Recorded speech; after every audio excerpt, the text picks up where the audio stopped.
Hello friends, आप देख रहे हैं पेसर एजुकेशन यूट्यूब चैनल। तो हमारा ये कंप्यूटर अनुदेशक का लेक्चर 16 है, जिसमें कुछ और इम्पोर्टेंट टॉपिक्स जो है हम सिलेबस के अकॉर्डिंग जो दिए हुए हैं उनको कवर करने वाले हैं। महत्वपूर्ण वीडियो होगा। कुछ यहाँ पर छोटे छोटे टॉपिक्स है इंपॉर्टेंट, जो काफ़ी सारे जो यहाँ पर इस वीडियो में कवर करेंगे। तो पूरे वीडियो को आपको ध्यान से और लास्ट तक देखना है। उम्मीद है ये वीडियो भी आपको पसंद आएगी। तो यहाँ पर वीडियो को लाइक कर दीजिएगा और शेयर कर दीजिएगा। शुरुआत यहाँ पर देखिएगा, मैं जैसे कि आपको टॉपिक दिख रहा है एल्गोरिथम फॉर प्रॉब्लम सॉल्विंग।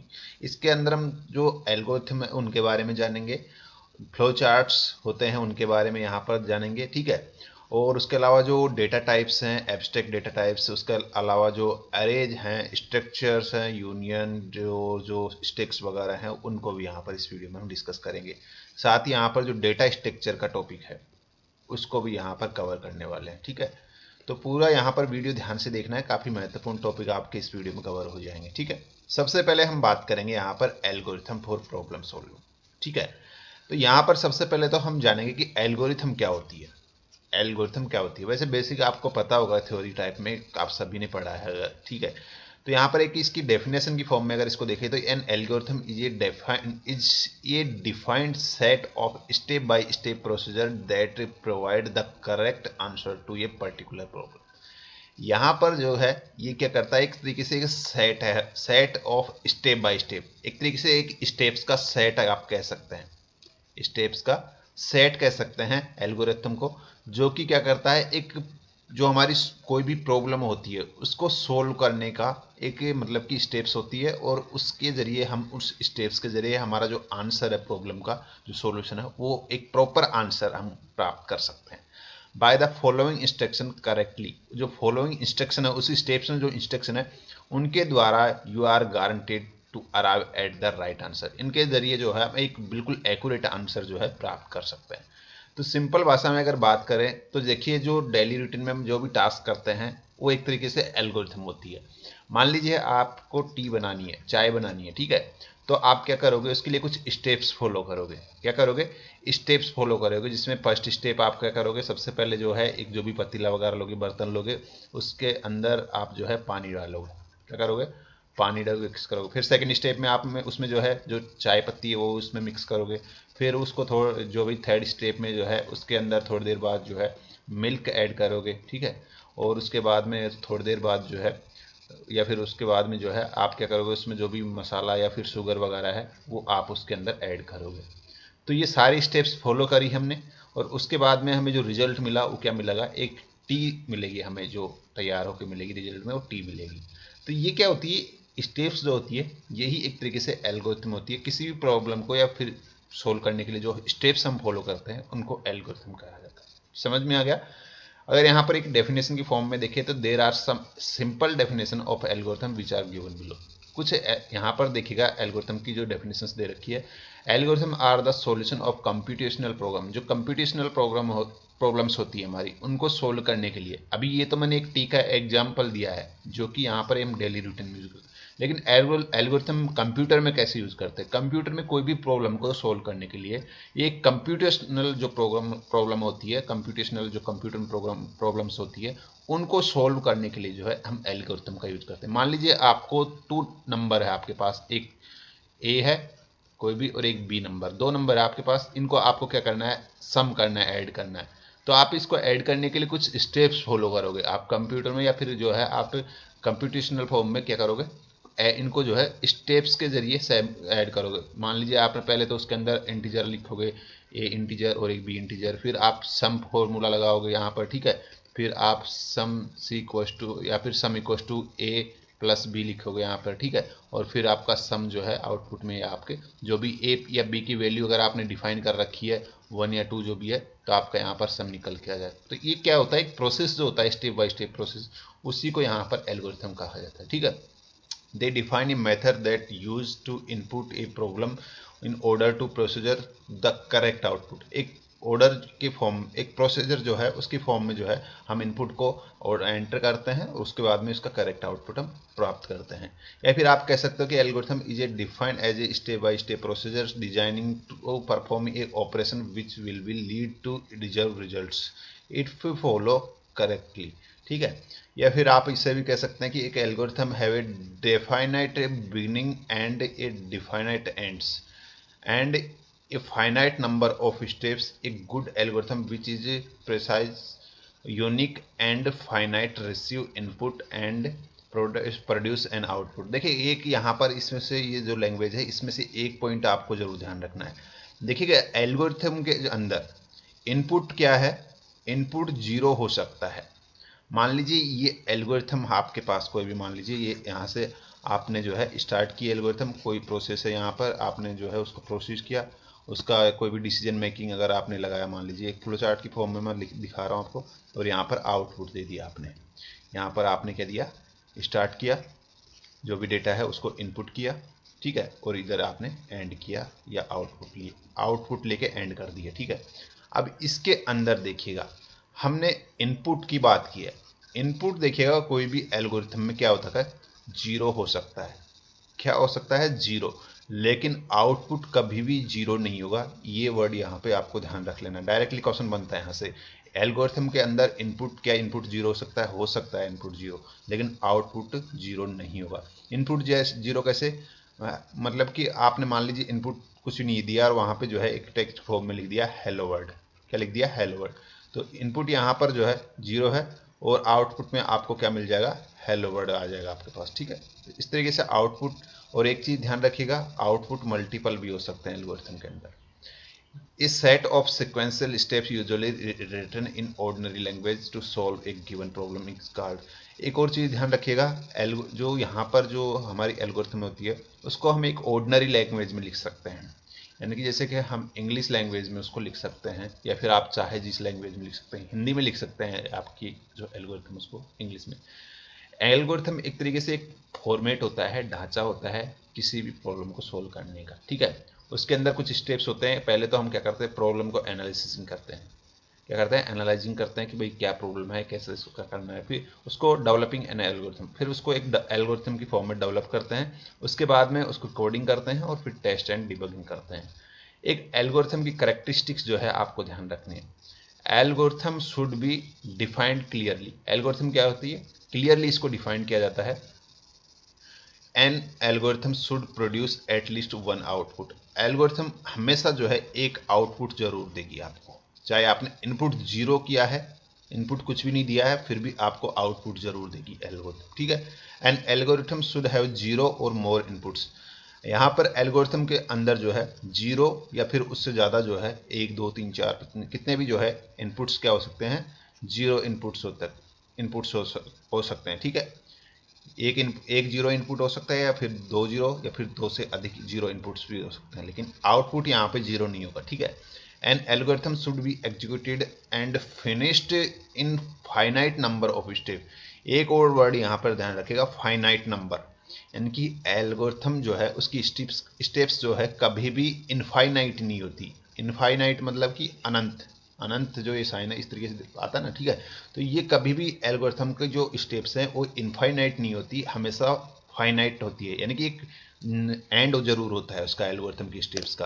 अगर इनफाइनाइट होती तो आपकी कभी कंप्यूटर का जो प्रोग्राम है या एल्गोरिथम है वो पूरी नहीं होगी और वो एरर्स होगी उसके अंदर, ठीक है। तो वो एक एल्गोरिथम नहीं कहलाएगी, तो ये आपको ध्यान रखना है।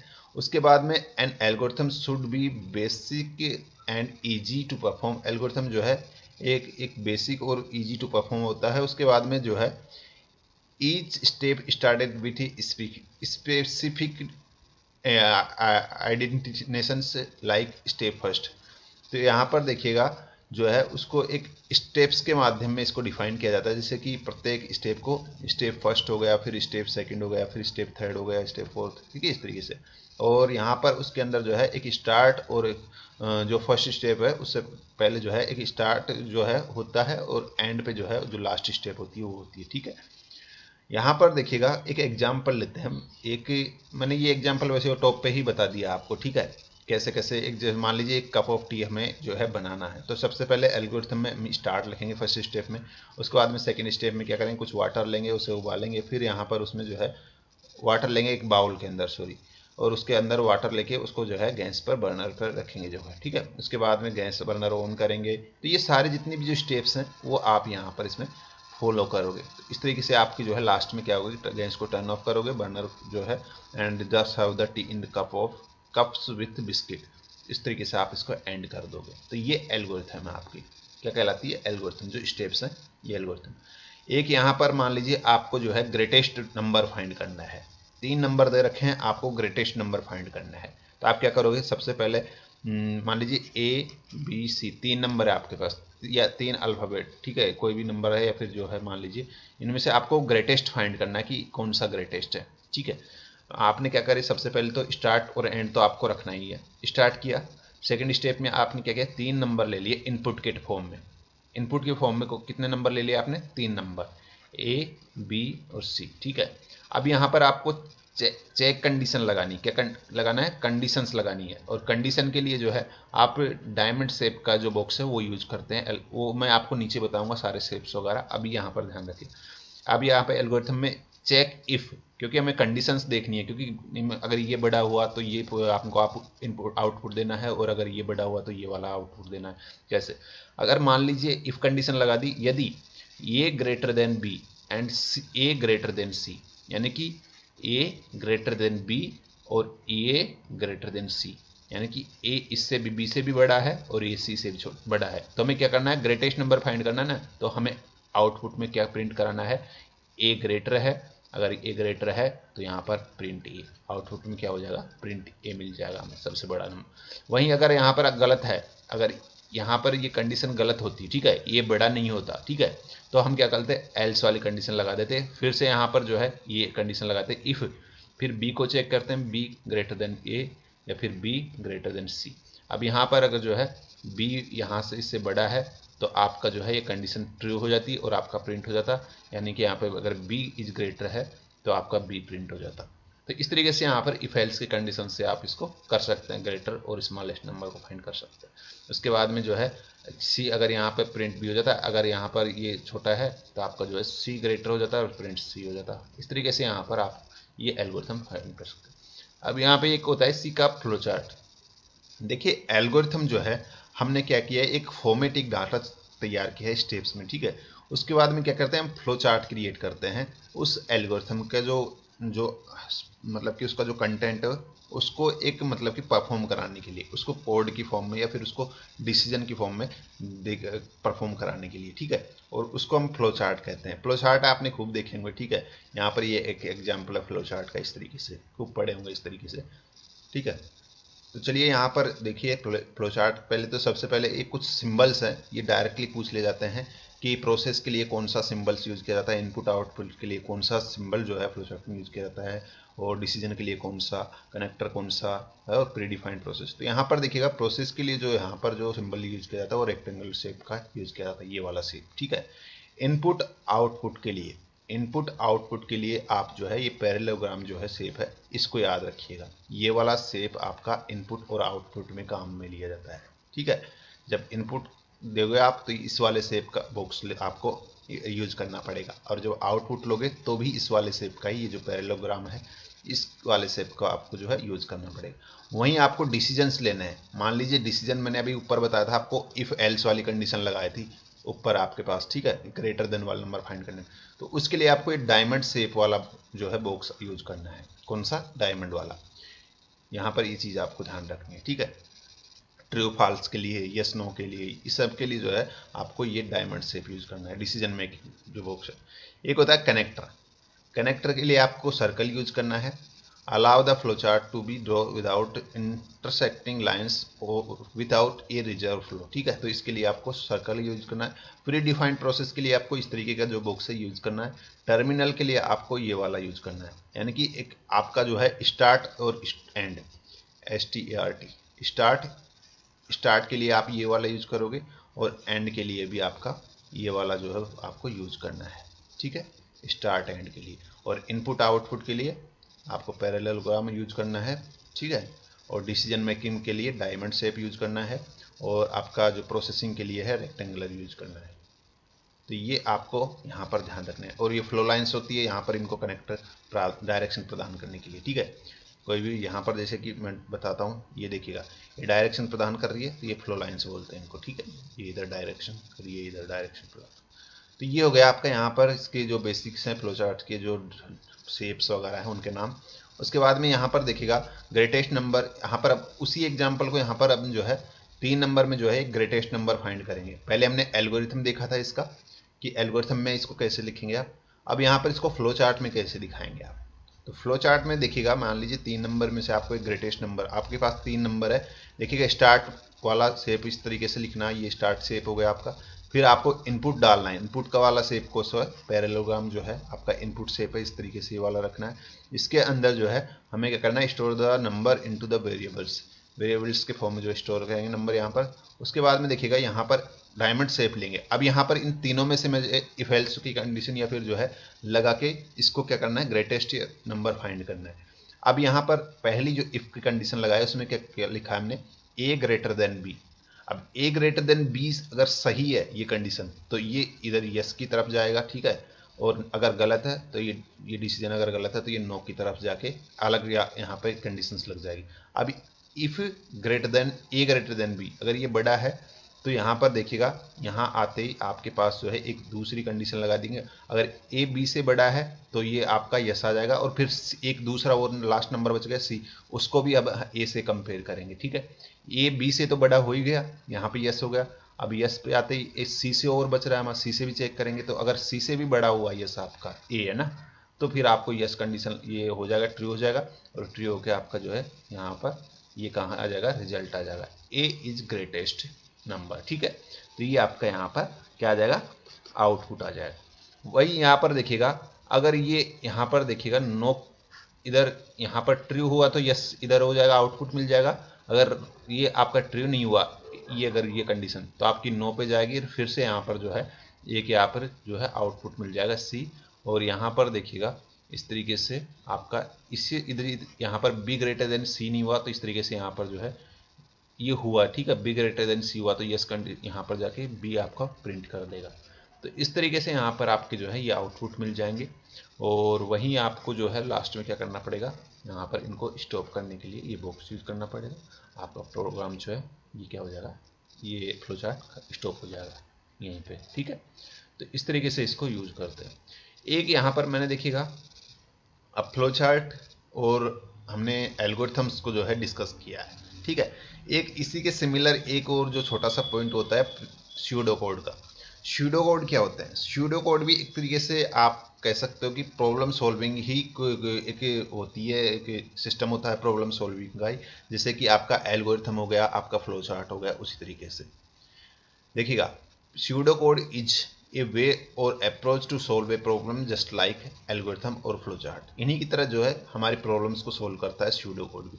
Before creating any problem we can create pseudo code so that we can create the program easily. Pseudo code can be written in any language. Pseudo code जो है किसी भी लैंग्वेज में लिख सकते हैं आप, आपकी जो भी हिंदी इंग्लिश जो भी लैंग्वेज, ठीक है, क्योंकि ये आप खुद अपने लिए समझने के लिए लिखते हैं इसको। स्यूडो कोड इज ये लैंग्वेज इंडिपेंडेंट, ये लैंग्वेज पे इंडिपेंडेंट रहता है, यानी कि कोई सी भी लैंग्वेज में आप लिख सकते हैं। Which means that we can write pseudo code in any language, ठीक है। यहाँ पर हिंदी इंग्लिश जो भी लैंग्वेज में यूज करना चाहते हैं लिख सकते हैं स्यूडो कोड को। ये चीज़ आपको यहाँ पर ध्यान रखनी है। अब यहाँ पर देखिएगा स्यूडो कोड का यूज क्यों कर रहे हैं हम। अगर मान लीजिए एल्गोरिथम, ये काम तो हमारे एल्गोरिथम भी कर रही है, फ्लो चार्ट भी कर रहा है, तो फिर स्यूडो कोड यूज करने का बेनिफिट क्या है, या फिर उनको छोड़कर हम स्यूडो कोड की यूज करें। तो इसका कुछ यहाँ पर एडवांटेज है उनके कंपैरिजन में। Pseudo code is much simpler than flow chart and algorithm. उनके कंपैरिजन में स्यूडो कोड जो है ये काफ़ी सिंपल होता है एल्गोरिथम फ्लो चार्ट की comparison, because simple language is use to make it. Because यहाँ पर लैंग्वेज एक तो आपको यहाँ पर वो जो है फ्रीडम मिल गया, कोई सी भी लैंग्वेज में आप स्यूडो कोड जो है ये प्रोग्राम लिख सकते हैं स्यूडो कोड का यूज करके। Pseudo code written by one program is easy understood by other programmer, ठीक है। अगर आप मान लीजिए कोई भी लैंग्वेज में लिख रहे हैं स्यूडो कोड, ठीक है, तो वो उस दूसरे प्रोग्रामर को भी इजीली समझ में आ जाएगा अगर आप खुद की लैंग्वेज में लिखते हैं, ठीक। और उसके अलावा देखिएगा अगर यहाँ पर बात करते हैं, before creating the program you can write the logic of the program in your simple language. Writing this logic of program in your own simple language is called pseudo code. तो सिंपल भाषा में बात करें तो कोई भी programme को आप लिखने से पहले जो है उसका जो स्टेप्स हैं उनको जो है एक उसका जो लॉजिक है उसको सिंपल भाषा में आप अपनी भाषा में अगर लिखते हैं तो वो स्यूडो कोड यहाँ पर कह सकते हैं उसको, ठीक है। It look like a program, ये प्रोग्राम की तरह ही दिखता है but program does not happen, लेकिन ये एग्जैक्ट में प्रोग्राम नहीं होता आपका, ठीक है। और it is just like the framework of the program, ये एक प्रोग्राम का क्या होता है ब्लूप्रिंट कह सकते हैं फ्रेम, जैसे कि हमारी एल्गोरिथम हो गई उसी तरीके से, ठीक है। अब यहाँ पर देखिएगा ये हो गया हमारा एग्जाम्पल ऑफ स्यूडो कोड। यहाँ पर एक एग्जाम्पल दे रखा है स्यूडो कोड का, इस तरीके से आप लिख सकते हैं। आप क्या करेंगे, मान लीजिए कोई भी आप जो है declare variable age of integer type, ask user to enter his age, ये आपकी स्टेप्स हैं। ये फर्स्ट स्टेप में क्या करेगा, आपने जो है एक एज जो है एक इंटीजर टाइप का जो है वेरिएबल डिक्लेयर कर दिया, जिसको नाम दिया आपने एज, वेरिएबल का नाम दिया एज। उसके बाद में आप जो है नेक्स्ट स्टेप में क्या करोगे, सेकंड स्टेप है ये आपकी, इसके अंदर आप ask user to enter his or her as, उसके बाद में उसकी जो है इनपुट लोगे ये एज इंटर, फिर उसके बाद में store enter user age into the age variable, उसके बाद एज वेरिएबल में उसको स्टोर करोगे। फिर वहाँ पे ग्रेटर देन इफ एल्स वाली कंडीशन लगाओगे, इक्वल वाली, जैसे कि ग्रेटर देन है या फिर इक्वल टू 18 और नॉट, ठीक है। तो ये यहाँ पर इस तरीके से वही कंडीशन सेम वो जो एल्गोरिथम है उसी तरीके से वर्क करता है। डिफरेंस क्या है वो हमने जान लिया है, ठीक है। उसके बाद में कंप्लीट, और ये भी जान लिया कि क्यों यूज करते हैं स्यूडो कोड को, ठीक है। तो ये क्या है, much simpler than both these approach, मतलब जो एल्गोरिथम है और जो फ्लो चार्ट है उनसे जो है ये काफ़ी सिंपल होता है उनके कंपैरिजन में। और faster, the best feature is that it can be written in any language, कोई सी भी लैंग्वेज में इसको लिख सकते हैं, ठीक है। ये हुआ हमारा देखिएगा एल्गोरिथम, उसके अलावा फ्लो चार्ट और आपका स्यूडो कोड हो गया, ठीक है। ये बेसिक से छोटे छोटे टॉपिक है, बाकी कुछ है नहीं इसमें खास। अब यहाँ पर एक अलग टॉपिक है डाटा स्ट्रक्चर का। कौन सा, डाटा स्ट्रक्चर। सबसे पहले तो जानते हैं कि डाटा स्ट्रक्चर होता क्या है। नाम से ही आपको थोड़ा आइडिया लग रहा होगा कि डाटा स्ट्रक्चर यानी कि डाटा को एक स्ट्रक्चर की फॉर्म में यहाँ पर अरेंज करना, एक सुव्यवस्थित फॉर्म में डाटा को जो है स्टोर करना, एक मतलब कि एक आप कह सकते हो कि एक मतलब कि स्ट्रक्चर बनाना डाटा की एक अच्छे या एक बिल्कुल एक मीनिंगफुल वे में जो है अगर डाटा की स्ट्रक्चर को जो है आप बनाते हैं या उसको स्टोर करते हैं स्ट्रक्चर की फॉर्म में, तो यहाँ पर उसको जो है डाटा स्ट्रक्चर का नाम दिया जाता है, ठीक है।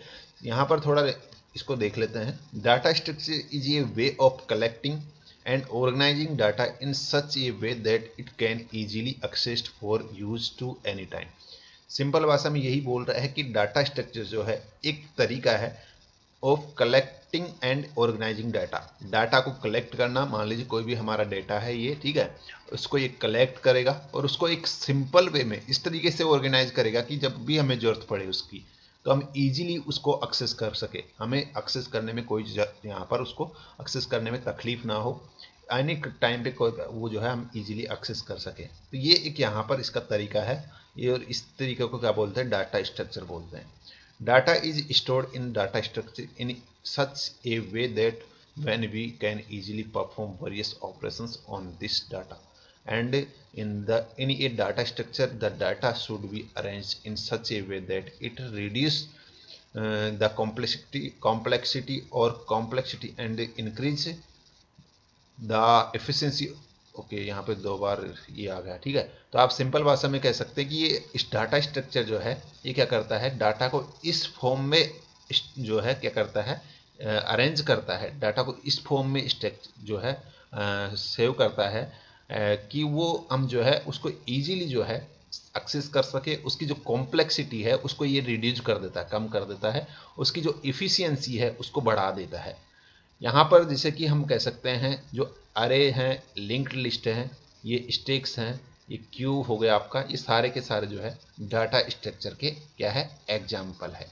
डाटा स्ट्रक्चर के एग्जाम्पल है अरे, लिंक्ड लिस्ट, स्टैक्स, क्यू, ये सभी जो है इसके क्योंकि ये हमारे डेटा को जो है एक सुव्यवस्थित फॉर्म में जो है स्टोर करते हैं और एक हमारे लिए जो है एक्सेस करने में हमारे को आसानी प्रदान कराते हैं। ये सारे के सारे जो अरे हैं, लिंक्ड लिस्ट है, स्टैक, क्यू वगैरह, तो और हमें जो है हमारे जो कोड है या फिर हमारा जो डेटा उसकी इफ़िशियंसी को ये इंक्रीज करते हैं, कॉम्प्लेक्सिटी को कम करते हैं, ठीक है। तो इसलिए हम इनका यूज़ करते हैं और ये सारे के सारे डाटा स्ट्रक्चर के एग्जाम्पल हैं, ठीक है। चलिए एक यहाँ पर मैं थोड़ा सा ये बता देता हूँ आपको, एक जो आपके सामने ये लिखा हुआ है, ठीक है, ये आप कह सकते हैं एक अरे का एग्जाम्पल है, ठीक है। लेकिन इसमें हम थोड़ा सा डाटा स्ट्रक्चर को समझेंगे। ये मेमोरी लोकेशन दे रखा है, यहाँ पर देखिएगा ये बॉक्स में ये क्या दे रखा है, ये आपके बॉक्सेज बॉक्सेज बना रखे हैं, ये बॉक्स हैं ये सारे के सारे, ठीक है। इसमें अब इसके अंदर देखिएगा डेटा रखा हुआ है UBF, ये डेटा है, कोई भी मान लीजिए डेटा है, इसका नाम ये दे रखा है आपने, ठीक है। और नीचे देखिएगा ये 0 1 2 3 4 5 6 7 8 9 जो भी है जितना भी डेटा है, और इसको बोलते हैं हम इंडेक्स, ठीक है।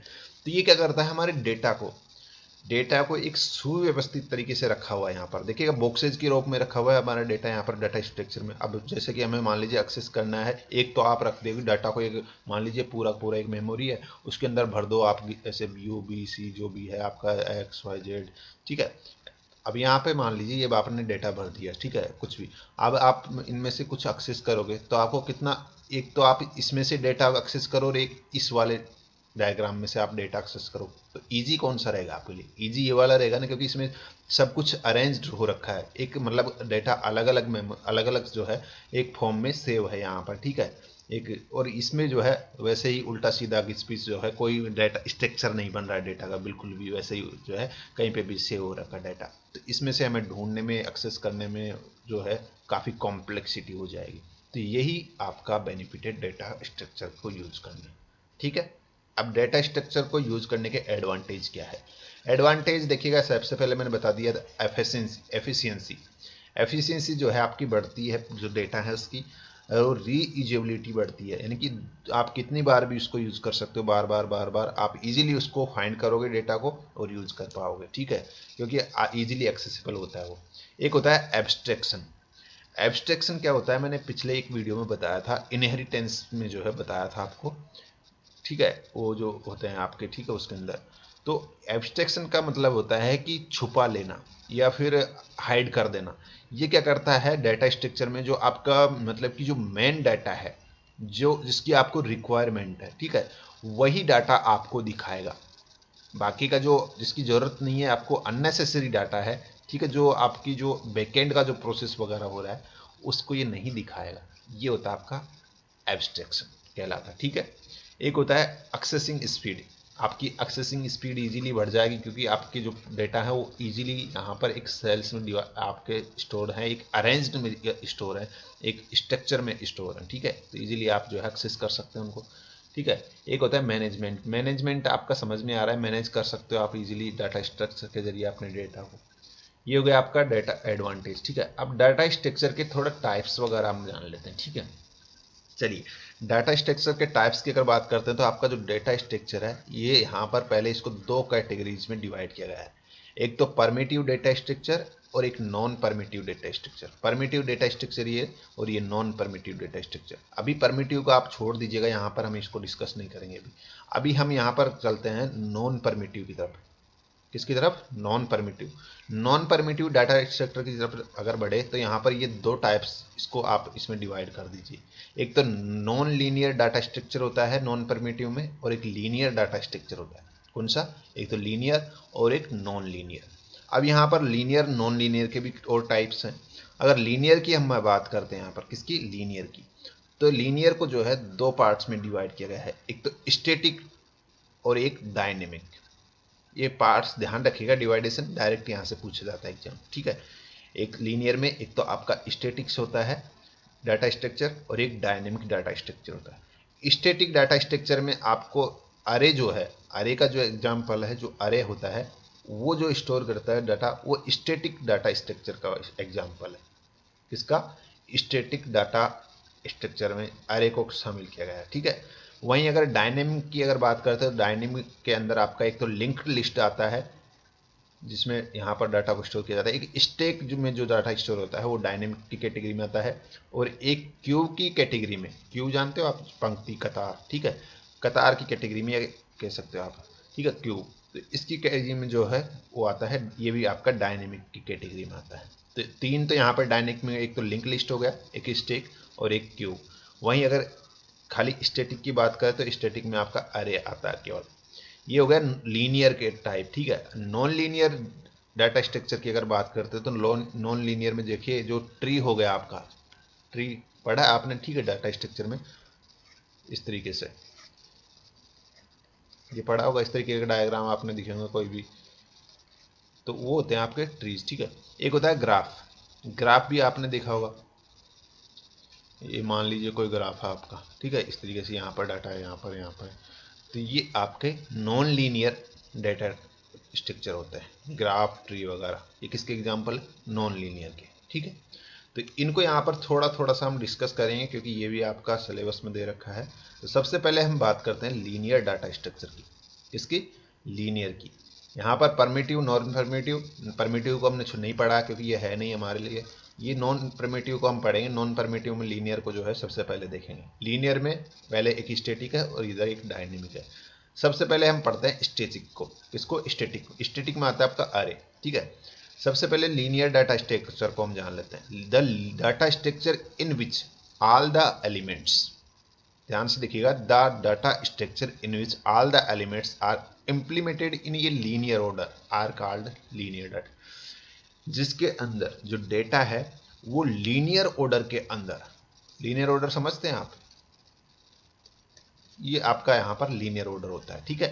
तो इस ऑर्डर के अंदर आपका कोई डेटा अगर यहां पर सेव है या इंप्लीमेंट किया गया है एलिमेंट्स को, तो वो आपका लीनियर डाटा स्ट्रक्चर कहलाता है। All elements are implemented in linear order, जितने भी जो एलिमेंट्स हैं, डेटाज हैं, वो लीनियर स्ट्रक्चर, लीनियर फॉर्म में जो है इंप्लीमेंट किए जाते हैं। जैसे कि अरे हो गया, ये लिंक लिस्ट हो गया, क्यू हो गया, स्टैक हो गया, ये सारे के सारे जो है लीनियर डाटा स्ट्रक्चर के एग्जाम्पल है, जो मैंने आपको ऑलरेडी यहाँ पर बता दी। लीनियर के एग्जाम्पल है अरे, लिंक लिस्ट, क्यू, स्टैक्स वगैरह, ठीक है। चलिए अब यहाँ पर सबसे पहले हम इस लीनियर के अंदर अरे को डिस्कस करते हैं। अरे जो कि एक स्टैटिक डाटा स्ट्रक्चर का एग्जाम्पल है, ठीक है। अब यहाँ पर देखिएगा array, as you know if you want to store an integer value 10, मान ली हमारे पास कोई इंटीजर वैल्यू है 10, ठीक है, उसको हमें स्टोर करना है, तो we need an integer variable like int X equal to, ये मान लीजिए आप जो है एक 10 एक वैल्यू है, ये 10, ये इंटीजर टाइप की वैल्यू है, ठीक है। यहाँ पर किस टाइप की वैल्यू है, इंटीजर टाइप की। तो हमें इसको क्या करना है, स्टोर करना है। तो आप कैसे स्टोर करोगे, आप इसके लिए एक वेरिएबल डिफाइन करोगे, जिसको हमने यहाँ पर x नाम का वेरिएबल ले लिया, इंटीजर ले लिया, फिर x नाम का वेरिएबल और यहाँ पर 10, यहाँ पर इस तरीके से यहाँ पर इसको डिफाइन कर दिया, ठीक है। ये सिंपल सा एक लाइन में आ गया आपका, स्टोर हो गया सिंपल सा एक लाइन, ठीक है। अगर मान लीजिए आपको 2 वैल्यू स्टोर करनी है, ऊपर मैंने केवल एक वैल्यू स्टोर करी है जो कि 10 है। अगर आपको दो इंटीजर वैल्यू है आपकी, एक तो है 10 और एक है 20, इनको अगर आपको स्टोर करना है तो फिर आपको क्या करना पड़ेगा, 2 इंटीजर वेरिएबल्स की जरूरत पड़ेगी। कितने, 2 इंटीजर वेरिएबल्स, 2 वेरिएबल्स आपको लेने पड़ेंगे। मान लीजिए एक के लिए तो हमने x वेरिएबल ले लिया 10 के लिए, और दूसरे के लिए हमें y वेरिएबल लेना पड़ेगा। कोई भी वेरिएबल आप ले सकते हैं, ऐसा नहीं कि x y ले, लेकिन लेने 2 वेरिएबल पड़ेंगे। ऐसे ही अगर आपको मान लीजिए 3 वैल्यू स्टोर करनी है, 10, 20, 30, तो आपको 3 वेरिएबल्स लेने पड़ेंगे, x, फिर y, फिर z। ऐसे ही आपको अगर मान लीजिए 5 वैल्यू स्टोर करनी है तो आपको 5 वेरिएबल्स लेने पड़ेंगे। 10 वैल्यू स्टोर करनी है तो 10 वेरिएबल, 100 वैल्यू स्टोर करनी है तो 100 वेरिएबल। मान लीजिए आपको यहाँ पर जो है 20, एक यहाँ पर एग्जांपल ले लीजिए, 20 एम्प्लॉय एक कंपनी में काम करते हैं, और we have to store the ID of all employ, then we will need two different integer variable. तो 20 एम्प्लॉय हैं, 20 की जो है स्टोर आईडी को जो है हमें स्टोर करना है उन 20 को। तो कैसे करोगे आप, सब हर एक एम्प्लॉयमेंट के लिए अलग अलग वेरिएबल लेना पड़ेगा आपको, जब भी तो जाके आप स्टोर कर सकोगे ना। जैसे मान लीजिए इसके लिए एम्प्लॉय आईडी फर्स्ट नामक वेरिएबल हमने ले लिया एक के लिए, दूसरे के लिए हमने एम्प्लॉय आईडी 20 ले लिया। ये वेरिएबल्स है, इनको आप कुछ भी ले सकते हैं, नाम ले लीजिए कुछ भी, ठीक है। एम्प्लॉय फर्स्ट, एम्प्लॉय सेकंड, जो भी है, क्योंकि आईडी यहाँ पर दे रखा है, आईडी स्टोर करना है, तो यहाँ पर इस तरीके से नाम ले लिया हमने। वहीं आपको तीसरे के लिए लेना है एम्प आईडी 3, फोर्थ के लिए एम्प्लॉय आईडी 4, 5 के लिए 5, 6, 7, 8, 9 और 10, यहाँ पर ऐसे चलता रहेगा आपका। और यहाँ पर लास्ट एम्प्लॉय आईडी 20, और 20 इक्वल्स इसका क्या है, वैल्यू है। तो इस तरीके से कितना लंबा हो गया आपका प्रोग्राम। मैंने तो यहाँ पर डॉट डॉट लिख दिया बीच में, 20 तक ही अगर आप लिखते तो ये एक पेज भर जाता है यहाँ से यहाँ तक, पूरा का पूरा 1 से लेकर 20 तक आप लिखते वेरिएबल्स के साथ, ठीक है। तो ये काफ़ी लंबा हो गया ना आपका प्रोग्राम। ये तो फिर भी कुछ नहीं है, बड़ी बड़ी कंपनियों में जो डेटा होता है कितना लंबा होता है, कितने एम्प्लॉय होते हैं, हजारों एम्प्लॉय होते हैं, मान लीजिए 1 लाख एम्प्लॉय भी होते हैं किसी कंपनी में। तो 1 लाख एम्प्लॉय के लिए क्या आप अलग अलग वेरिएबल्स डिफाइन करोगे? अगर आप अलग अलग वेरिएबल्स लोगे 1 लाख एम्प्लॉय के लिए, तो आपको जरूरत पड़ेगी 1 लाख वेरिएबल्स की जरूरत पड़ेगी। और उसको लिखने के लिए आप पूरा दिन क्या कितने महीने भी लिख सकते हैं आप उनको डिफाइन करने के लिए। उससे आपके कोड की जो साइज़ है वो कितनी ही बड़ी हो जाएगी। और आप जो है, एक तो आपका कोड की साइज़ बढ़ हो जाएगा, प्रोग्राम कितना लेंदी हो जाएगा, एक आप इजीली उसको एक्सेस नहीं कर पाएंगे, एक्सेसिबिलिटी खत्म हो जाएगी आपकी पूरी, और आपका जो मैन पावर है वो कितना लग जाएगा उसके अंदर, ठीक है। तो यहाँ पर ये काफ़ी सारे जो है इसके डिसएडवांटेज होते हैं। तो यहाँ पर इस चीज़ को ओवरकम करने के लिए, इस जो हमारी प्रॉब्लम, ये मैंने अभी बताया कि कितना सारी चीज़ें जो है कितना लंबा प्रॉब्लम होगा, प्रोग्राम होगा, अलग अलग वेरिएबल्स हमें डिफाइन करने पड़ेंगे। तो इस चीज़ को ओवरकम करने के लिए, ये जो अलग अलग वेरिएबल का जो कॉन्सेप्ट है इसको कम करने के लिए यहाँ पर हम जो है अरे को सामने लेके आते हैं, इसको अरे को यहाँ पर यूज में करते हैं। और अरे हमारा जो है ये एक वेरिएबल में ही पूरा का पूरा डेटा स्टोर करके हमको दे देता है। मान लीजिए यहाँ पर देखिएगा, अभी मैंने बताया कि 1 लाख एम्प्लॉय का डेटा आपको क्रिएट करना है, तो आपको 1 लाख वेरिएबल चाहिए। लेकिन आप अरे को यहाँ पर यूज करेंगे तो आपको केवल एक वेरिएबल में ही आपका पूरा 1 से लेके 1 लाख तक का जो डेटा है वो स्टोर हो जाएगा। यही बेनिफिट है अरे, और यही होता है आपका अरे, ठीक है। ये लीनियर फॉर्म में जो है डेटाओं को स्टोर करता है। चलिए यहाँ पर एरे जो है हमारा काम काफ़ी आसान कर देता है। मान लीजिए यहाँ पर हमें करना है 10 एम्प्लॉय की आईडी को स्टोर करना है, ठीक है। 10 एम्प्लॉयज़ की आईडी को क्या करना है, स्टोर करना है। तो यहाँ पर क्या करेंगे, इस फॉर्म में यहाँ पर एक इंटीजर ले लिया हमने, और उसका जो मतलब कि जो वेरिएबल है वो क्या डिफाइन कर दिया है, एम्प्लॉय आईडी 10, यहाँ पर एक वेरिएबल ले लिया, और उसको एक लीनियर फॉर्म में, इस फॉर्म में देखिएगा उसकी वैल्यू यहाँ पर हमने लिख दी है 10 20, जो भी 10 एम्प्लॉय फर्स्ट की जो वैल्यू है, एम्प्लॉय फर्स्ट की वैल्यू है 10, एम्प्लॉय 2 की वैल्यू है 20, एम्प्लॉय 3 की वैल्यू है 30, एम्प्लॉय 4 की वैल्यू है 40, ठीक है। ऐसे चलता रहेगा। तो एम्प्लॉय 10 तक यहाँ पर आ रहा है, 10 की जो लास्ट एम्प्लॉय की वैल्यू होगी वो कितनी होगी, 100 होगी। तो यहाँ पर 10 से लेके 100 तक ये वैल्यू इस तरीके से डिफाइन करोगे। और वेरिएबल कितना लिया, केवल एक लिया, एक ही लाइन में, एक ही जो लाइन है हमारी कोडिंग की, उसमें सारा का सारा 10 एम्प्लॉयमेंट का डाटा आपने फीड कर दिया। अगर आप अलग अलग वेरिएबल लेते तो कितनी लाइन बनती, 10 लाइन बनती है आपके प्रोग्राम की। तो यही होता है आपका अरे का कमाल। समझ में आ गया? इस तरीके से आप अरे को लिख सकते हैं। यहाँ पर देखिएगा एक और चीज़ आपको ध्यान रखनी है, ये अरे को लिखने का ये जो है फॉर्म है ये, ठीक है। इस तरीके से आप शो कर सकते हैं, इस तरीके से डेटा अरे के अंदर स्टोर होता है। जिसके नीचे आपको ये जो बॉक्स दे रहे हैं 0 1 2 3, ये क्या होता है, इंडेक्स पोजीशन होती है। इंडेक्स पोजीशन मतलब कि जो 0 है इस पर, इस 0 इंडेक्स पर आपका जो डेटा सेव हो रहा है वो कौन सा हो रहा है, 10 हो रहा है। 1 पोजीशन पर अब आपका जो डेटा है वो कितना है, 20, 2 पोजीशन पर 30, इस तरीके डॉट डॉट जितना भी होगा, 9 पोजीशन पर आपका डेटा कितना है, 100 है। तो ये आपका इंडेक्स पोजीशन बताता है। इजी, ये इंडेक्स पोजीशन की वजह से क्या है, हमारा काम काफ़ी ज़्यादा आसान हो जाता है डेटा को एक्सेस करने के लिए। हमें इंडेक्स ध्यान रखना पड़ता है कि भाई हाँ यार, हम इंडेक्स से इजीली एक्सेस कर पाएंगे कि हाँ इस इंडेक्स में हमारा ये डाटा है। तो हम जब भी इन फ्यूचर हमें जरूरत पड़ेगी एक्सेस करने की, तो फट से इंडेक्स से हम पता लगा लेंगे कि हमारा डाटा कौन से इंडेक्स में, ठीक है। एक और चीज़ ध्यान रखिएगा, इंडेक्स हमारा हमेशा अरे के अंदर जो है 0 से शुरू होता है। कहाँ से, 0 से। 0 जो भी स्टार्टिंग वैल्यू होती है, मान लीजिए आपका जो वैल्यू होता है, ठीक है, वेरिएबल का, मान लीजिए कोई भी 50 है या 100 है, तो यहाँ पर स्टार्टिंग वैल्यू मान लीजिए आपकी कितनी है, आपकी 3 वैल्यू मान लीजिए ए बी सी, ठीक है। तो आपकी जो स्टार्टिंग वैल्यू होगी उसको जो स्टोर करेगा वो इंडेक्स पोजीशन कौन सी होगी, 0 होगी। दूसरी होगी इंडेक्स पोजीशन 1, और फिर 2, फिर 3। तो ये स्टार्ट 0 से होगी, ठीक है, इंडेक्स पोजीशन अरे के अंदर। ये आपको ध्यान रखना। बेनिफिट तो हमने एक तरीके से डेफिनेशन में जान ली कि अरे के बेनिफिट्स क्या है, ठीक है। हमने पढ़ लिया बेनिफिट्स, एक उसकी जो डेफिनेशन है उसको समझा, उसी में उसके बेनिफिट आ गए। लेकिन इसके कुछ डिसएडवांटेज हैं, वो आप ध्यान रख लीजिए। देखिएगा, एक तो यहाँ पर इसका जो मेन एडवांटेज है, while using array we must know its size in advance. Array use करते टाइम हमें जो है उसका साइज जरूर पता होना चाहिए पहले से, कि वो कितने साइज का है, हम उसमें कितने साइज का डेटा ऐड कर सकते हैं, ठीक है। ये इसका मेन डिसएडवांटेज। एक यहाँ पर साइज ऑफ अरे इज ऑलवेज फिक्स्ड। अरे की साइज एकदम फिक्स होती है, उसको आप कम ज़्यादा नहीं कर सकते हैं। ये एक इसका दूसरा डिसएडवांटेज है। एक यहाँ पर देखिएगा, it always stored homogeneous data. Homogeneous का मतलब सेम टाइप ऑफ डेटा, यानी कि आप ऐसा नहीं कर सकते कि आपने मान लीजिए इस अरे के अंदर जो है आपने एक अलग डेटा दे दिया, यहाँ पर कुछ भी ये दे दिया, यहाँ पर बी नाम का कुछ अलग डेटा है और यहाँ पर 1 दे दिया, फिर यहाँ पर कोई भी जो है आपने दे दिया अलग चीज डेटा दे दिया। तो इस तरीके से आप अलग अलग टाइप के डेटाज को यहाँ पर इस अरे के अंदर स्टोर नहीं कर सकते। इसमें आप होमोजीनियस मतलब एक ही टाइप का डेटा आपके पास होना चाहिए।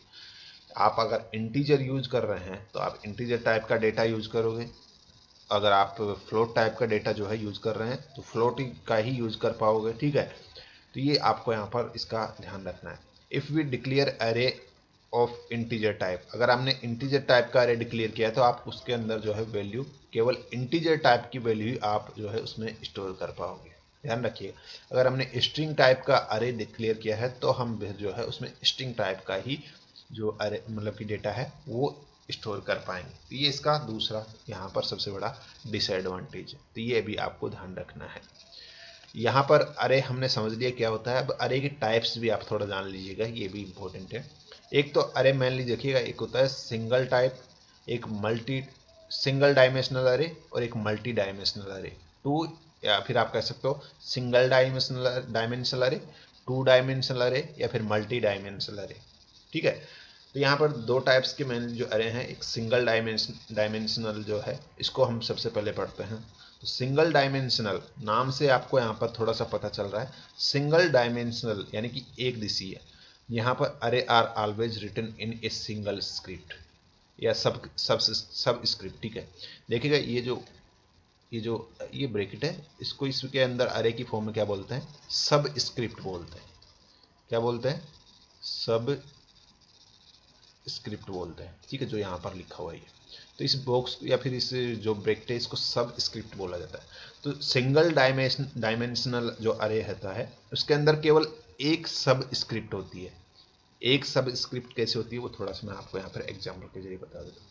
यहाँ पर मान लीजिए हमें कोई डेटा सेव करना है, यहाँ पर उसका वैल्यू है 10 और उसका जो वेरिएबल है वो EMPL ID, एम्प्लॉय ID जो है हमने डिफाइन कर दिया। इंटीजर टाइप का डेटा है, एम्प्लॉय ID नाम से एक वेरिएबल ले लिया, बना लिया हमने हमारा, ठीक है, खुद का। और उसके लिए जो है यहाँ पर इसका जो मतलब कि डेटा है वो यहाँ पर हमने लिख लिया। अब देखिएगा ये जो ब्रैकेट है इसको हमने क्या नाम दिया है, सब स्क्रिप्ट का है। तो इसमें केवल एक ही सब स्क्रिप्ट अवेलेबल होती है, हमेशा हमारा जो डेटा है वो एक सब स्क्रिप्ट में लिख सकते हैं, ठीक है। देखिएगा जैसे कि यहाँ पर एक सब स्क्रिप्ट में, ये एग्जांपल आप देख लीजिएगा यहाँ पर, ठीक है। तो ये आपका ध्यान रखिएगा। अब देखिएगा एक सब स्क्रिप्ट का इसके अंदर यूज करते हैं 1 डायमेंशनल के लिए। अगर हम बात करते हैं 2 डायमेंशनल या 2D अरे, 2 डायमेंशनल या 2D, इसको 2D भी बोलते हैं और उसको ऊपर वाले को 1 डायमेंशनल को 1D भी बोलते हैं, इससे कंफ्यूज नहीं होना है, ठीक है। तो यहाँ पर देखिएगा 2D अरे ऑलवेज रिटन इन 2 सबस्क्रिप्ट, अगर 2 स्क्रिप्ट, ठीक है। तो यहाँ पर अगर देखिएगा एग्जाम्पल आपके सामने है, यहाँ पर अगर आपके पास 2 सब स्क्रिप्ट है तो आपका ये 2 डायमेंशनल अरे होता है। इसके अंदर हम 2 सब स्क्रिप्ट का यूज करते हैं। आप कह सकते हो कि यहाँ पर 2 वैल्यू जो है आप इसमें यहाँ पर यूज करेंगे, 2 सब स्क्रिप्ट आपके पास, ठीक है। तो ये होता है आपका 2D अरे। एक होता है 3D अरे या फिर आप कह सकते हैं तो उसको 3 डायमेंशनल अरे। तो इसके अंदर 3 सब स्क्रिप्ट होती है आपकी, 3 आपके ब्रैकेट होते हैं। यहाँ पर देखिएगा, अब मैंने मान लीजिए एक 2D अरे को एग्जाम्पल लिया है और उसको हमें परफॉर्म करना है, ठीक है। ये आपका इंटीजर टाइप का आपने ले लिया, यहाँ पर 2 सब स्क्रिप्ट लगा दी और यहाँ पर उसकी जो वैल्यू है, हमने वेरिएबल क्या डिसाइड कर दिया, यहाँ पर मार्क नाम का एक वेरिएबल ले लिया और इस मार्क की जो वैल्यूज है वो एक पहली सब स्क्रिप्ट में तो क्या है 3 है और दूसरे सब स्क्रिप्ट में भी 3 है। यानी कि पहले तो यहाँ पर ये क्या कर देगा, रो को डिफाइन कर रहा है और दूसरा जो है ये कॉलम को डिफाइन कर रहा है, यानी कि 3 कॉलम और 3 रो। ये क्या करता है, एक चीज़ और ध्यान रखिएगा सिंपल भाषा में, जो मल्टी डायमेंशनल अरे होते हैं या 2D अरे होते हैं ये मैट्रिक्स को डिफाइन करते हैं। किसको, मैट्रिक्स को, जो मैट्रिक्स होती है आपकी उसको डिफाइन करते हैं, ठीक है। तो अब इसमें देखिएगा 3 रो और 3 कॉलम है इस वाले में, तो हमें 3 रो यूज करनी है, 0 वो सॉरी ये वाली रो है आपकी, ठीक है, 0, एक रो ये हो गई, एक रो ये हो गई 1 और एक रो हो गई 2। ऊपर ऐसे कॉलम है ये वर्टिकल लाइन में, ठीक है, तो 0 1 और ये 2। ये आपके कॉलम हो गए, ठीक है। अब इसके अंदर जो वैल्यू है किस तरीके से लिखते हो आप, ये लिखते हो ना, पहले कॉलम में आप 0 0 लिखते हो, फिर 0 1, फिर 0 2, इस तरीके से यहाँ पर नीचे वाले में लिखते हो 1 0 1 1 1 2, फिर ये आपने पढ़ा है, ठीक है। तो ये इस तरीके से आप इसको इंडेक्स करते हैं। अगर यहाँ पे मान लीजिए 3 की जगह आपकी 4 है, 30 के अंदर सब स्क्रिप्ट के अंदर जो वैल्यू है 4 होती, तो आपके 4 रो और 4 कॉलम हो जाते हैं। यहाँ पर और जुड़ जाता है, यहाँ पर इसमें एक कॉलम जुड़ जाता है, ठीक है। तो इस तरीके से यहाँ पर ये आपका हो जाता, समझ में आ गया। तो ये होता है आपका मल्टी डायमेंशनल अरे। उसके बाद में दूसरा जो पॉइंट आता है वो आता है लिंक्ड लिस्ट का। किसका? लिंक्ड लिस्ट का। लिंक्ड लिस्ट की अगर बात करते हैं तो ये भी एक लीनियर डेटा स्ट्रक्चर का टाइप है। मैं ऊपर हमने देख ही लिया, अरे हो गया आपका और लिंक्ड लिस्ट हो गया आपका। उसके अलावा जो स्टेक्स आ गई, ठीक है, ये सारे के सारे किसके एग्जाम्पल है आपके लीनियर के। उस और नॉन लीनियर में आपके ग्राफ्स आ गया, ट्रीज आ गया, ठीक है। तो लिंक लिस्ट की अगर बात करते हैं तो ये भी एक linear structure which is use to maintain the list in the memory. ये भी जो है एक लिस्ट को मेंटेन, मेमोरी के अंदर एक लिस्ट को मेंटेन करने के लिए यूज किया जाता है। It can be seen as the collection of nodes store at non contiguous memory locations. ये वर्ड आपको यहाँ पर ध्यान रखना है, non contiguous memory location. Each node of list contain a pointer to its adjacent node. यहाँ पर देखिएगा ये भी दो टाइप के होते हैं, एक तो सिंगल लिंक लिस्ट और एक डबल लिंक लिस्ट, ठीक है। यहाँ पर देखिएगा वर्ड क्या बोल रहा है कि यहाँ हमने अरे में तो क्या दिखा था, अरे में देखिएगा एक चीज ध्यान रखिएगा, वो डाटा वो कंटिन्यूस फॉर्म में क्या करता है, कंटिन्यूस फॉर्म में स्टोर करता है, कंटिन्यूस फॉर्म में, ठीक है। 0 1 नीचे इंडेक्स देखा था आपने, 0 1 फिर 2 0 से स्टार्ट होकर आगे चलता है, कंटिन्यूस फॉर्म में इंडेक्स करते जो है स्टोर करता है। लेकिन ये नॉन, ये वाला जो लिंक लिस्ट है ये आपका नॉन कंटिन्यूस फॉर्म में जो है मेमोरी एलोकेट करता है हर एक डेटा को, ठीक है, जो डेटा स्टोर करते हैं उनको। तो ये यहाँ पर अरे में और इसमें मेन डिफरेंस है। लिंक लिस्ट को आप इस तरीके से समझ सकते हैं, यहाँ पर ये जो डायग्राम इस तरीके से ये होता है, इसमें यहाँ से कोई भी डेटा, ये हेड होता है इसका और ये नल पॉइंट होता है लास्ट में। तो यहाँ पर देखिएगा इसको डिफाइन करने के लिए यहाँ पर देखिएगा ये जो वैल्यू है यहाँ पर ले लिया, फिर यहाँ एक नॉन कंटिन्यूअस फॉर्म में, फिर दूसरी वैल्यू को आप जो है कोई भी दूसरी वैल्यू यहाँ पर आ जाएगी, फिर तीसरी वैल्यू कोई भी यहाँ पर आ जाएगी, ठीक है। तो इस तरीके से यहाँ पर जो है कंटिन्यूस वैल्यू नहीं होती इसकी, और ये क्या करता है लिंक्ड होता है एक दूसरे से, इस तरीके से इस वाले एरो से, ठीक है, ये लिंक्ड होता है, इसलिए इसको लिंक लिस्ट नाम दे दिया गया है, ठीक है। अब यहाँ पर देखिएगा हम थोड़ा सा, ये डबल लिंक लिस्ट है, मतलब कि एक से ज़्यादा हो तो, ठीक है, इस तरीके से। तो यहाँ पर अब यहाँ पर थोड़ा सा डिफरेंस जान लेते हैं लिंक लिस्ट और अरे के अंदर। डिफरेंस क्या है देखिएगा, array store element in continuous memory location. Continuous memory location में अरे स्टोर करता है डेटा को, resulting in easily calculable address for the element stored and it allow faster access to element at the specific index. वो क्या करता है, elements को या फिर जो हमारा डेटा है उसको एक कंटिन्यूस फॉर्म में जो है क्या करता है, स्टोर करता रहता है, जिसका यहाँ पर एक एड्रेस भी होता है कंटिन्यूस फॉर्म में। तो हमारे लिए वो क्या होता है कि लोकेट करना उस एड्रेस को, उस डाटा को लोकेट करना क्या होता है, काफ़ी इजीली हो जाता है, और वो इजीली हम जो है उसको एक्सेस कर सकते हैं। और इसीलिए जो है हमारा जो अरे वाला जो डाटा स्ट्रक्चर है वो काफ़ी फास्ट जो है होता है कंपेयर टू लिंक लिस्ट, ठीक है। तो ये इसका एक मेन डिफरेंस है लिंक में और अरे के अंदर। दूसरा यहाँ पर लिंक की बात करते हैं तो are less tough in their storage structure. ये क्या होता है, थोड़ा सा टफ होता है स्टोरेज के मामले में, ठीक है। मैंने बताया नॉन कंटिन्यूस होता है, इसमें जो एलिमेंट है are usually non stored in continuous. Element जो है एक कंटिन्यूस फॉर्म में स्टोर नहीं होते डेटा में। इसमें क्या है, कोई एलिमेंट यहाँ पर, ये मान लीजिए आपका क्या है, ये आपका एक लिंक्ड लिस्ट है, ठीक है। इसके अंदर कोई डेटा यहाँ पर आपका सेव हो गया, कोई आपका इधर सेव हो गया, फिर कोई इधर हो गया, फिर दूसरा यहाँ पे हो गया, फिर तीसरा यहाँ पर। तो इस तरीके से कोई एक मतलब कि क्या होता है, एक पर्टिकुलर एक वो नहीं होता, ठीक है, कहीं पे भी स्टोर हो जाता है डेटा। तो ये आपको यहाँ पर ध्यान रखना है। Hence they need to be stored with additional tag giving a reference to the next element. लेकिन यहाँ पर उनको जो है डेटा को करने के लिए, एक्सेस करने के लिए क्या है, एक नोड बन जाती है, इसके अंदर एक नोड होती है। और ये देखिएगा ये नेक्स्ट नाम की जो है ये नोड होती है, इससे हम अगला डेटा एक्सेस करते हैं इसमें, ठीक है।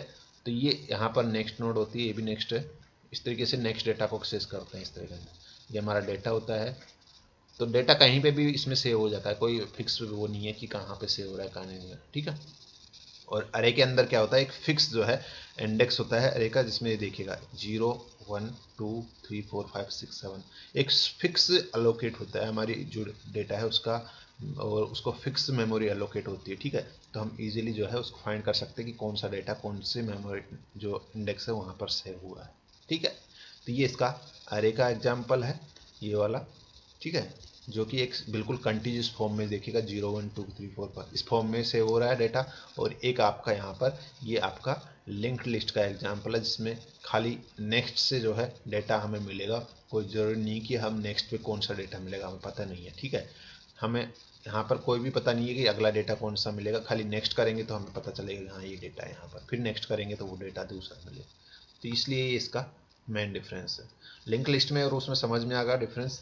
अब तीसरा एक आता है स्टैक। स्टैक भी एक लीनियर लिस्ट, मैंने बता दिया था लीनियर का एग्जांपल है। तो लीनियर डाटा स्ट्रक्चर ही स्टैक भी, in which data insertion in the insertion and deletion can be done from only one side और one end which is called top. इसके अंदर डेटा और जो डेटा को जो हम अगर ऐड करते हैं, मान लीजिए डाटा को इंसर्ट करते हैं तो एक ही तरफ से करेंगे, और डेटा को निकालना है तो भी एक ही तरफ से निकालेंगे। ये होता है आपका स्टैक। होता लीनियर ही है क्योंकि लीनियर फॉर्म में डेटा जा रहा है। मान लीजिए एक एग्जांपल आपके सामने मैं रखता हूँ यहाँ पर, ये वाला, ये हमारा कोई मान लीजिए मेमोरी है, एम्प्टी स्टैक है, ठीक है। इसके अंदर मान लीजिए एक फर्स्ट नाम का डेटा हमने रख दिया, ये रख दिया, तो ये लास्ट में जाके जम जाएगा यहाँ पर। फिर मान लीजिए दूसरा एक और डेटा ऐड करना है तो वो इसके अंदर ऐड करेंगे तो ये फर्स्ट वाला तो नीचे नहीं जाएगा, उसके ऊपर ये दूसरा आएगा, फिर और ऐड करेंगे तो फिर इसके ऊपर तीसरा आएगा, फिर इसके ऊपर चौथा आएगा, फिर इसके ऊपर पांचवा आएगा। इस तरीके से ये डेटा स्टोर होगा आपका। अब हमें मान लीजिए डेटा को निकालना है तो कैसे निकालोगे? क्या आप इधर से इसको जो है ऐसे थोड़ी निकाल पाओगे? जहाँ से निकालने का रास्ता वहीं से तो निकालोगे ना। तो यहीं से एक तरफ से इसका रास्ता निकालने का भी, इनपुट का भी आउटपुट का, तो इधर से आपको वापस से निकालना पड़ेगा डेटा। तो निकालोगे तो कैसे? नीचे का तो आपको आने से रहा पहले शुरू में, क्योंकि जो लास्ट का है जो हमने यहाँ पर शुरू में डाला था डेटा, वो तो आपका लास्ट में ही आएगा। शुरू में कौन सा आएगा? जो ऊपर ही ऊपर जो डेटा होगा वो आपका शुरू में आएगा, और जो नीचे नीचे डेटा होगा वो लास्ट में आएगा। तो ये किस तरीके से काम करता है ये आपका, जैसे कि फर्स्ट इन, अगर पहला आया तो वो लास्ट में जाएगा, लास्ट आउट, FILO की जो है टर्म में ये जो है इस फॉर्म पे ये काम करता है। इस बेसिस पे अगर पहले आए जो डेटा आएगा वो लास्ट में जाएगा। ऐसा नहीं कि पहले आया और पहले गया, इस तरीके से ये नहीं होता, ठीक है। यानी कि मान लीजिए आपने कोई डेटा यहाँ पर दे दिया तो ये इस तरीके से हो जाएगा आपका, और पहले से फिर जो मतलब कि एक तरफ से ये जिधर से एंटर हुआ डेटा उधर से निकलेगा, तो इस तरीके से ये आपका होता है इसमें स्टैक के अंदर। मान लीजिए देखिएगा लास्ट इन फर्स्ट आउट, जो लास्ट में है वो आपका यहाँ पर लास्ट में ही आएगा, ये आपको यहाँ पर ध्यान रखनी है।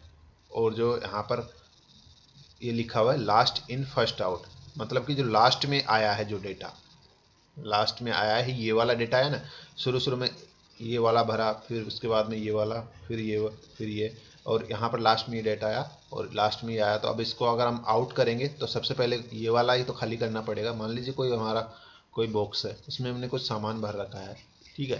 तो पहले नीचे वाले तो हमने पहले भरे थे, लेकिन निकालते टाइम उस बॉक्स में से रास्ता मान लीजिए निकालने का यही है एक ऊपर के, तो शुरू के ऊपर गए तो पहले निकालेंगे ना, ऐसे थोड़ी कि नीचे से निकाल लेंगे वहाँ देखिए, तो ऐसा नहीं होता। तो इसी बेस पे जो है काम करता है आपका स्टैक। समझ में आ गया स्टैक। एक होता है क्यू। क्यू मतलब कि कतार या पंक्ति, ये भी एक लीनियर डाटा स्ट्रक्चर है, in which data insertion can happen from only one end, which is called rear end. Deletions can also happen from same end, which is called front. इसमें क्या होता है देखिए यहाँ पर, सॉरी मैंने उसके अंदर ये रो का एग्जांपल बता दिया था आपको, इसको ये क्यू का एग्जांपल है ये वाला, ठीक है। इसको यहाँ पर थोड़ा छोड़िए, तो ये क्यू का एग्जांपल आपका इधर से, इसको थोड़ा सा हाईलाइट कर देते हैं, ठीक है, एक सेकेंड। तो ये वाला आपका क्यू का एग्जांपल है, इसको उसमें स्टैक में शामिल नहीं करिएगा।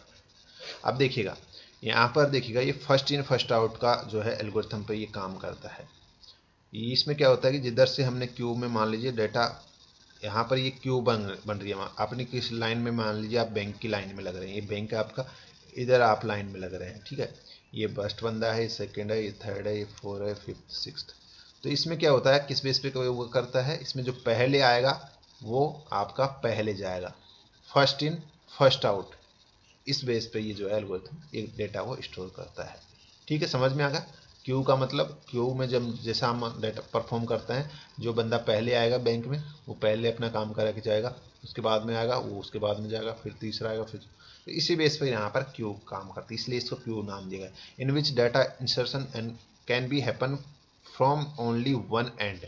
डेटा इंसर्ट केवल एक एंड से होता है, इधर से होएगा डाटा यहाँ से, लेकिन यहाँ पर जो है कॉल्ड रेयर, उसको रेयर बोलते हैं। Deletion can be also happen from same and which called front. लेकिन यहाँ से जो डेटा आउट होगा वो लास्ट से जो है निकलेगा, यहाँ से टॉप से निकलेगा इधर से। ठीक है, तो आप तो केवल क्यू का जो है एग्जांपल ध्यान रख लीजिएगा, उससे इजीली आपको याद आ जाएगा। और फर्स्ट इन फर्स्ट आउट का जो है कॉन्सेप्ट इसमें लगता है। ठीक है, चलिए ये हो गया आपका। अब यहाँ पर लीनियर डाटा टाइप्स जो है, डाटा स्ट्रक्चर जो है हमने पढ़ लिए हैं। अब नॉन लीनियर को यहाँ पर थोड़ा सा पढ़ लेते हैं। नॉन लीनियर क्या होता है? ठीक है, नॉन लीनियर का मतलब कि आपको पता ही चल रहा है, एक लीनियर तो एक लीनियर फॉर्म में डाटा स्टोर हो रहा है, एक नॉन लीनियर मतलब कि कोई लीनियर, उस लीनियरिटी है ही नहीं उसकी, कैसे भी फॉर्म जो है आप डाटा स्टोर कर रहे हैं। तो यहाँ पर देखिएगा, this data structure does not form A sequence. इसमें कोई सीक्वेंस ही नहीं होता, सीक्वेंस नहीं होता, कैसे भी डाटा स्टोर हो जाता है, इधर ये इधर, फिर आपका ये इधर। ठीक है, ईच आइटम और element is connected with to और मोर अदर आइटम्स। और जो प्रत्येक आइटम है आपका एक और अन्य आइटम से कनेक्ट होता है आपस में। ठीक है, मान लीजिए एक आइटम है, ये दूसरे आइटम से कनेक्ट होगा, इधर से भी कनेक्ट होगा, फिर ये दूसरे से होगा, इस तरीके से, है ना। और यहाँ पर एक नॉन लीनियर फॉर्म में जो है वो अरेंज्ड होते हैं, उनका अरेंजमेंट नॉन लीनियर फॉर्म में होता है। और the data elements are not arrange in sequential form. और जो अरेंजमेंट होता है सिक्वेंशियल फॉर्म में नहीं होता है। ठीक है, एग्जाम्पल, एक तो ट्री हो गया, ट्री नाम सुना होगा आपने, ये एग्जाम्पल है ट्री का। ये कोई यहाँ पर डाटा है इस वाले फॉर्म में, ठीक है, ये वाला, फिर ये इससे कनेक्ट है, ये वाला डाटा आपका, ये डाटा इससे कनेक्ट है, ये इससे कनेक्ट है, ये इससे, ठीक है, ये इससे, तो इस तरीके से ये हो गया, फिर ये इससे कनेक्ट हो गया। तो इस तरीके से यहाँ पर आइए डाटा इसमें सेव होता है, स्टोर होता है। अब इसके कुछ ना वो आप ध्यान रख लीजिएगा, वो पॉइंट जो है मैं आपको बता देता हूँ। ट्री के अंदर अगर बात करते हैं, ट्री का जो फॉर्मेशन इस तरीके से होता है।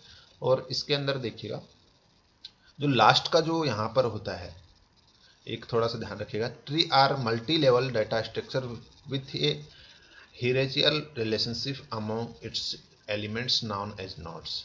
ये नोड्स की फॉर्म में जो है, इनको नोड्स बोलते हैं। जो ये डाटा इस फॉर्म में जो स्टोर हो रहा है उसको नोड्स बोलते हैं इनको। ठीक है, तो इस फॉर्म में ये डाटा जो है स्टोर होता है।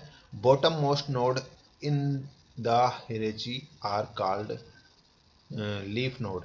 ये जो बॉटम की जो नोड होती है, ये वाली, ये लास्ट बॉटम में जो भी नोड है उनको आप लीफ नोड बोलते हैं। क्या बोलते हैं? लीफ बोलते हैं। ध्यान रखिएगा, ये भी पूछ लिया जाता है एग्जाम में।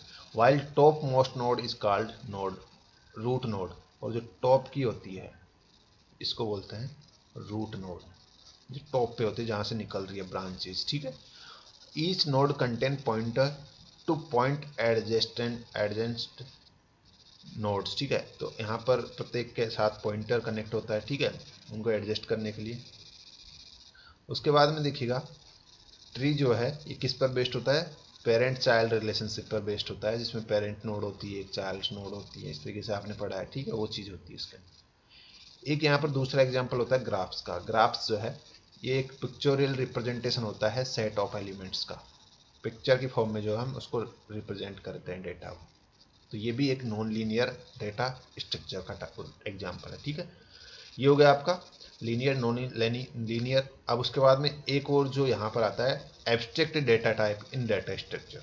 ये जो टॉपिक है ये एक स्पेशली नाम दे रखा है आपके सिलेबस में, तो इसको थोड़ा सा जान लेते हैं। एब्स्ट्रैक्ट डेटा टाइप क्या होता है? देखिएगा, सिंपल भाषा में हम एक, पहले हम इसको डिस्कस कर चुके हैं, अगर आपको थोड़ा याद हो तो। एब्स्ट्रैक्ट का मतलब क्या होता है कि किसी भी चीज़ को हाइड करना। अब यहाँ पे एब्स्ट्रैक्ट डेटा टाइप में क्या होता है?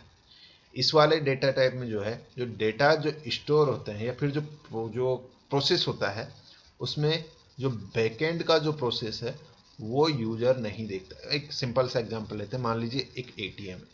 ठीक है, एटीएम से हमें एटीएम मशीन में मान लीजिए कुछ अमाउंट या पैसा विड्रॉल करना है। ठीक है, हम एटीएम गए हमने एटीएम कार्ड इंसर्ट किया, पिन डाला, पिन नंबर डाला और यहाँ पर एंटर करते हमारे पास पैसे आ गए।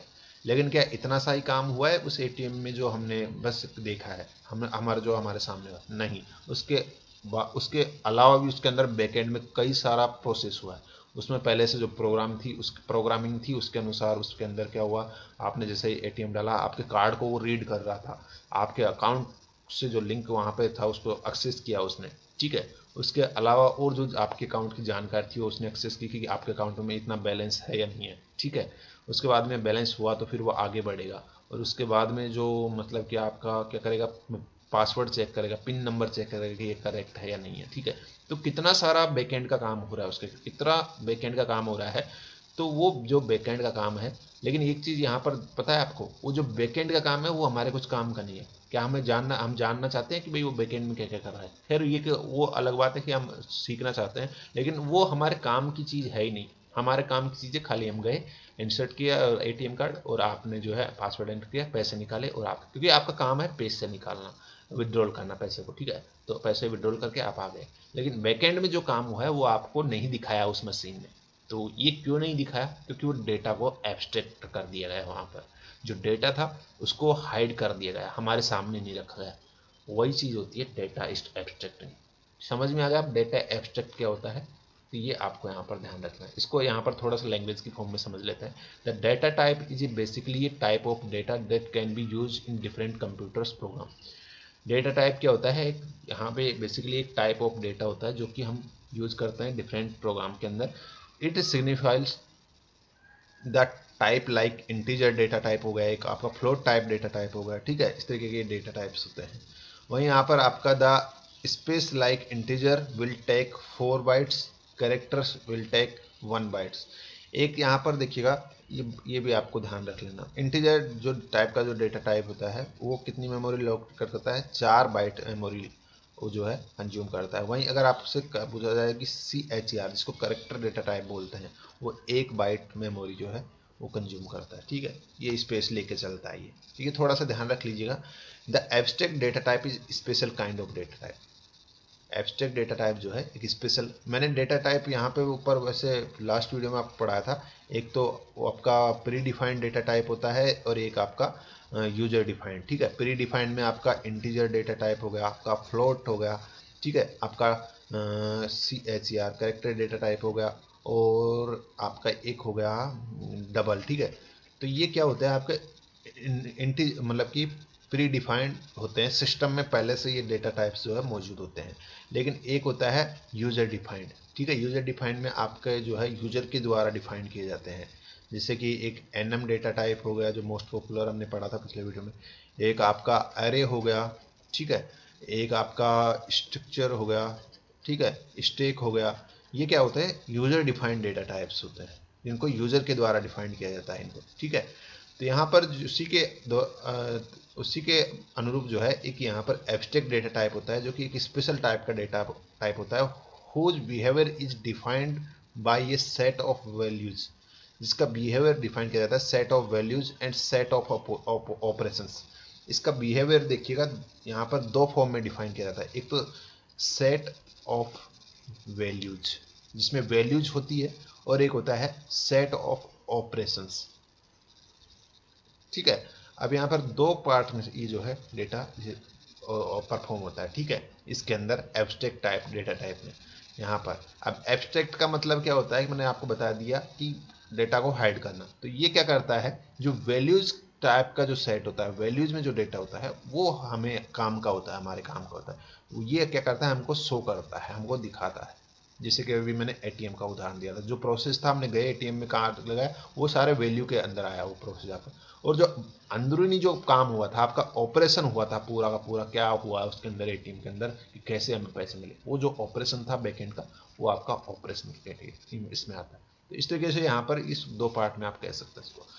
देखिएगा यहाँ पर देखिएगा, but how those operation are working that is totally hidden. यहाँ पर 2 तरीके के ऑपरेशन परफॉर्म हुए, डिफरेंट ऑपरेशन परफॉर्म हुए हमारे पास में, ठीक है। लेकिन यहाँ पर हमें ऑपरेशन कैसे हुआ, वर्किंग कैसे हुआ, जो टोटली हिडन था हमारे लिए, यूजर के लिए, जो यूजर था, ठीक है, उसके लिए वो हाइड हो जाता है वो ऑपरेशन, ठीक है। एडीटी का फुल फॉर्म भी ये होता है एब्स्ट्रैक्ट डेटा टाइप। ये भी आपको ध्यान रखना है, आपसे शॉर्ट में पूछा जा सकता है एडीटी, ठीक है, और इसका फुल फॉर्म भी दिया जा सकता है। ADT is a made of with primitive data types but operation logic are written. जो परमिटिव टाइप होता है डेटा टाइप है, लेकिन इसका जो ऑपरेशन है वो क्या होता है, हिडन होता है, हमारे लिए दिखता नहीं है, ठीक है। कुछ एग्जांपल इसके, स्टैक हो गया आपका, क्यू हो गया। इनमें स्टैक क्यू में क्या होता है, जो हमको खाली आउटर जो फ्रंट एंड का जो प्रोसेस है वो हमारे सामने होता है, बैक एंड में क्या हो रहा है, कैसे डेटा स्टोर हो रहा है, वो सारी चीज़ें हमें थोड़ी दिखती है, क्यू में होगा। तो ये सारे इसके एग्जाम्पल है एडीटी के, ध्यान रखिएगा। एडीटी के एग्जाम्पल वगैरह भी आपसे पूछा जाता है, ठीक है।